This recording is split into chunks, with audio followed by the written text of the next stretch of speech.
तर स्वागत आहे तुमचं आपल्या परत एक ब्लॉगमध्ये. तर आज आपण आलतो लवकर रानात, आपल्या गाया सोडल्या. आता गायांना चरायला चाललेलो. आपला गोरा दिसत असेल. तर मी बघा आज कसा वाटतोय, फ्रेश ना.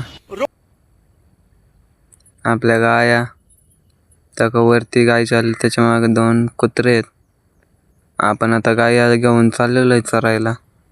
आधी त्यांना पाण्यावरती घेऊन जाऊ, मग चरायला न्यायचे त्यांना. तर आपली डॉग दिसली का, इकडं पुढे एक चालला या, तो आता दिसत नाही, थोडा लांब आहे. तर आपला ब्लॉग कसा वाटला नक्की कमेंट करा आणि सबस्क्राईब पण करून जा. आपल्या गाया बघा. ब्लॉग आवडला तर नक्की लाईक सबस्क्राईब करा. आपल्या गाया पण कशा आहेत